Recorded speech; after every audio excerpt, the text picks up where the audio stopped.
Hello viewers, welcome back to another ship tour. Now this is not the ship that I'm going to give you a tour of. In fact, I didn't even realize that they sold these things in New Atlantis now. I don't think they did when I first started playing the game, so the inventory may change a little bit. However, I did kind of like the look of the big monster cube, and I decided to build one that was somewhat similar. So the first thing I did is I went out and I captured myself a ship. I captured one of these things from Spacers. They actually call them a raccoon, and the one I got was yellow. And this is essentially what I started with when I started my ship build. I believe the bottom module here is a 2x1 command module, which I ended up getting rid of. The cargo bay leads directly, or the landing bay leads directly into it, rather than a top loader one. Then there's a ladder that goes up to the 2x1 companionway and then forward into the Tayo cockpit. So that is what I started to build, and the ship that I ended up finishing with is... Okay, no problem. Oh, did I choose? No, I did not choose right now. This is what I built out of that. Now, the only thing that I actually ended up saving were the engines, and I think I probably reused the grav drive.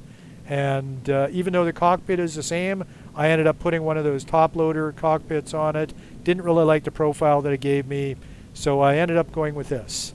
Now, the basic construction of it is pretty simple. I've got a pair of 2x1 modules. This one directly off the landing bay is a workshop. Then next to that I got an armory.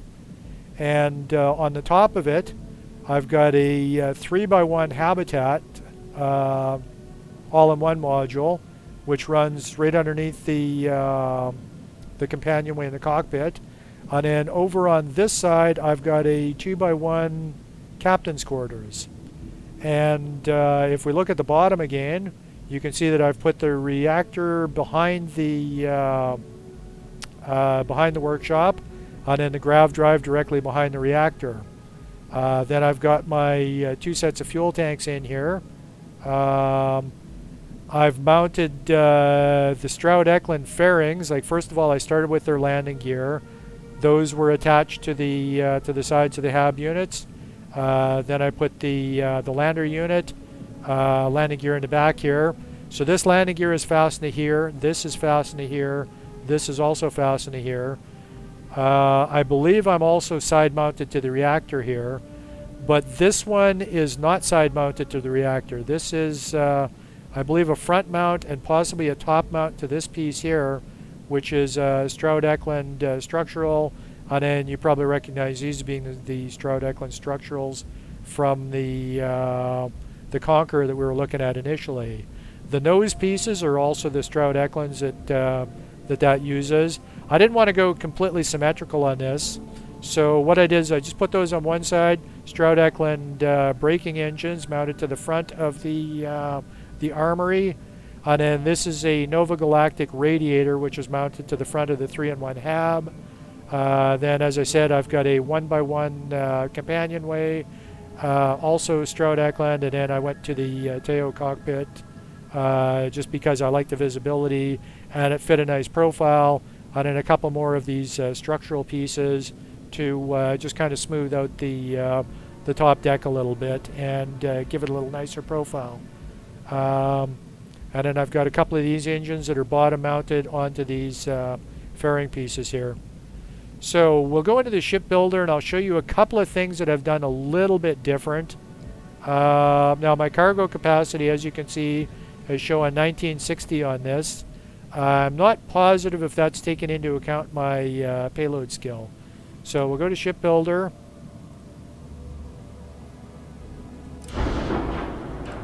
And I'll just highlight a couple of parts on here. These cargo holds, I think I ended up picking them up at the Stroud-Eklund factory.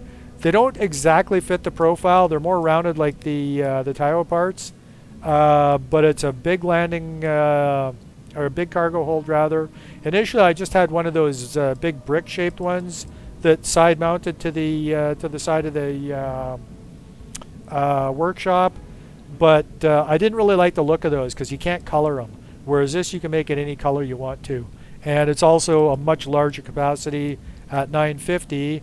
And then in addition to that, hidden underneath this plate here, I've got two separate cargo modules.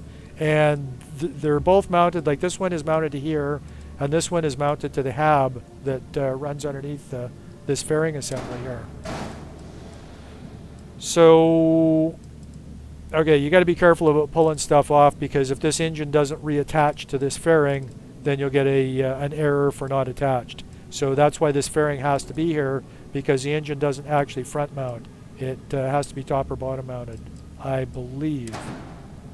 No, I'm wrong. It front mounts. Okay, so that hides the cargo bay in there. Another possibility that you could go with is there's a side-mounted docking port that you can use on this if you wanted to go that route, and it fits into I believe it's a 1x1 spot. Or it's possible, yeah, this is a 2x1 module here. No, actually I believe this is a 3x1 module. So you can get the fairing pieces that you would take 3 pieces to make up one of these, and you put your docking collar in the center one there, and then you'd use 2 separate ones to fill out this space here.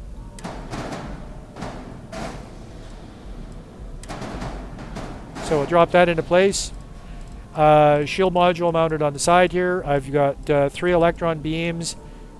Each of them pulls 3 powers, so 9 power in total to the weapons. And I've also got a missile launcher down in the bottom here. I wanted to go with sort of the asymmetrical look to it. I think it turned out pretty nice looking. It's got some decent firepower. The window is completely pointless for the shield that I'm using, so I'm probably going to end up mounting a different type of shield at some point. Frankly, the window is just a reminder that I got to do something better on that. So the warning is because I've only got 2 of the 3 weapon groups filled. That's nothing to be concerned about. So let's go take a tour of the ship.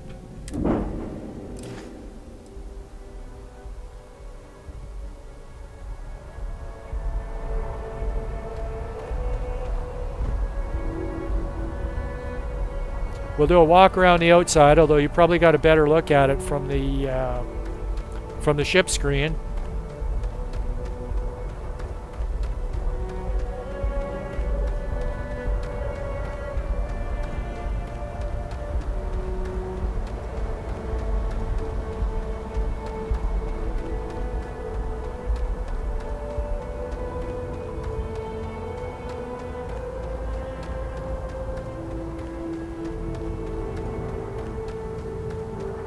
And there is the angled Stroud Eklund, I believe, or they sort of match in with those parts.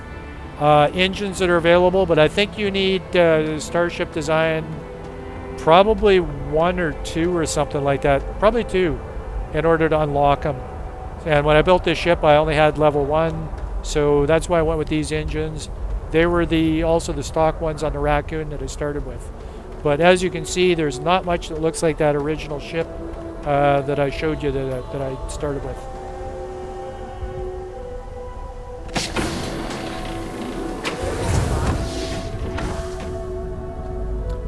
So our first stop is the workshop. This gives us access to a research terminal. We got a spacesuit bench. We have an industrial bench, and we have our weapon bench.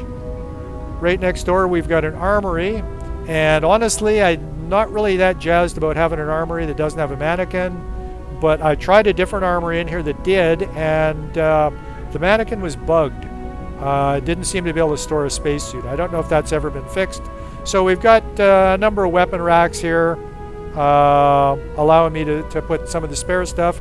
This keeps it out of your regular cargo hold. You've got a couple of spots for storing packs. Helmet displays, I guess you've got 2 helmet displays and 4 backpack stands, but no place to display a suit. I'm kind of disappointed in that.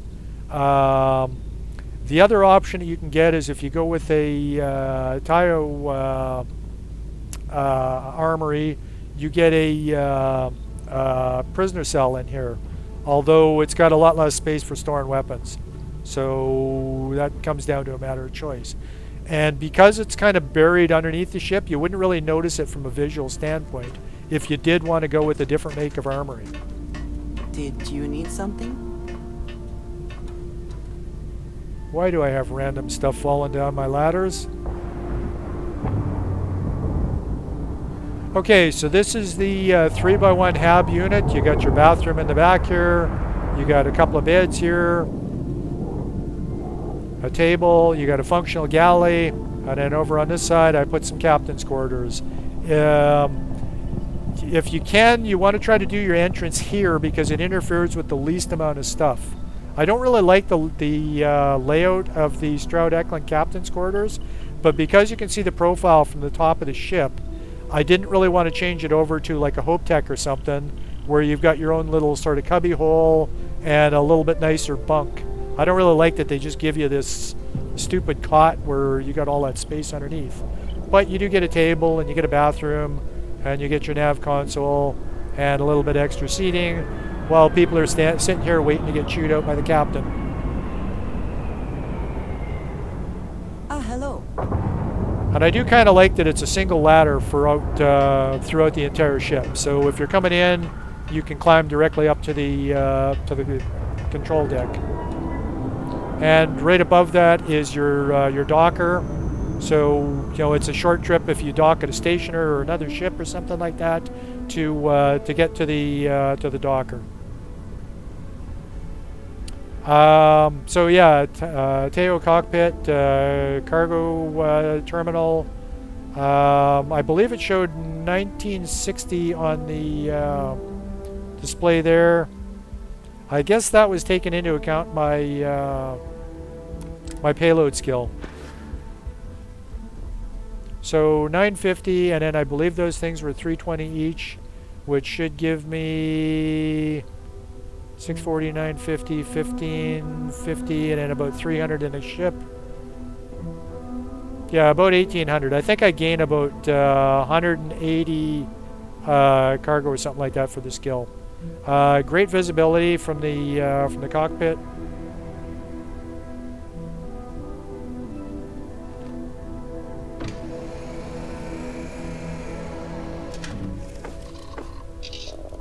Unfortunately, there's no head looking or anything like that. I do most of my combat from this view. It tends to work quite well.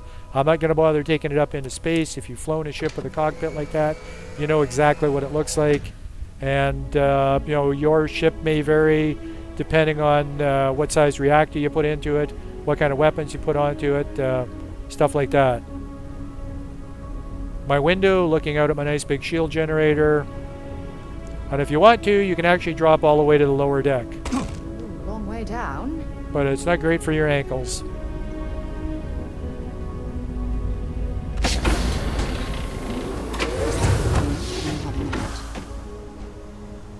And unlike some of the other ships, Vasco doesn't seem to really have a problem with where to be. So yeah, in my opinion, it's one of my nicer looking ships and definitely one of my more practical.